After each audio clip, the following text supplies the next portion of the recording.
అరే మావా మనం ఎప్పటి నుంచో గోవా వెళ్దాం అనుకున్నాం కదరా. ప్లాన్ చేసాం కానీ కుదరలేదు. ఇప్పటికైనా వెళ్దాం రా. మన ఫ్రెండ్స్ తో అనుకుంటే ఏది అవ్వదు. అయినా అసలు నిన్ను తీసుకెళ్ళడం గోవా ఏంటి మామ, మొత్తం వరల్డ్ టూర్ ప్లాన్ చేద్దాం. అవునా?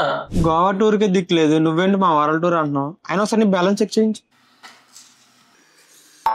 మన దరిద్రుల గురించి నాకు తెలియదా మామ, అసలు అందుకే బడ్జెట్ లేకుండా వరల్డ్ టూర్ అనేది ఎలా ప్లాన్ చేయాలనేది మంచి ఐడియాతో వచ్చాను. దీనికి మనకి ట్రావెలింగ్ అంటే ప్యాషన్ ఉంటే చాలు, మనం 4 కాంటినెంట్లు తిరగచ్చు, మొత్తం వాళ్ళే చూసుకుంటారు. ట్రావెలింగ్ కి ట్రైన్స్ కావచ్చు, ఫ్లైట్స్ కావచ్చు, హోటల్లో స్టే కావచ్చు, ఫుడ్ కావచ్చు, మొత్తం వాళ్ళే చూసుకుంటారు. మనం వెళ్తూ ట్రావెల్ చేస్తున్నవన్నీ మనం షూట్ చేస్తూ అడ్వెంచర్స్ కానీ కష్టాలు కానీ మొత్తం షూట్ చేస్తూ మనం సబ్మిట్ చేయడమని ఇది 1 year పాటు ఉంటుంది మామ. సో ఈ లాంగ్ జర్నీకి నువ్వు సిద్ధమైతే చెప్పు, అప్లై చేసేద్దాం. సో స్కాపియా అనే కంపెనీలో chief of your own life అనే డెసిగ్నేషన్ తో జాబ్ నోటిఫికేషన్ అనేది రిలీజ్ చేశారు. ఇందులో కూడా సేమ్ హ్యాపీగా మనం ట్రావెల్ చేసుకోవచ్చు. 4 కాంటినెంట్స్ 1 year పాటు మనం ట్రావెల్ చేయొచ్చు. మొత్తం వాళ్ళే చూసుకుంటారు, ఫుడ్ బెడ్ ట్రావెలింగ్ అంతా కూడా మనం హ్యాపీగా ఎంజాయ్ చేస్తూ ట్రావెల్ చేయొచ్చు. ఇది ఇద్దరిని హైర్ చేసుకుంటున్నారు. ఇద్దరు కూడా వెళ్ళి లాంగ్ టర్మ్ లో వెళ్ళి 1 year పాటు వాళ్ళు జర్నీ చేయాలన్నమాట. సో దీనికి మీరు ట్రావెలింగ్ అనేది మీకు మంచిగా ప్యాషన్ అయితే మీరు అప్లై చేసుకోవచ్చు. వీసా మొత్తం వాళ్ళే చూసుకుంటారు. దీనికి అప్లై చేసుకోవడానికి జాబ్ లింక్ అనేది డిస్క్రిప్షన్ అనేది ఉంది, మీరు చూసి అప్లై చేసుకోవచ్చు. అండ్ అలాగే ట్రావెల్ అనేది ప్యాషన్ ఉన్న వాళ్ళకి, మీ ఫ్రెండ్స్ తో గోవాకి ట్రావెల్ చేయాలనుకొని చాలా సార్లు మిస్ అయ్యి ఉంటారు కదా, మీ ఫ్రెండ్స్ కూడా షేర్ చేయండి, వాళ్ళు కూడా అప్లై చేసుకుంటారు.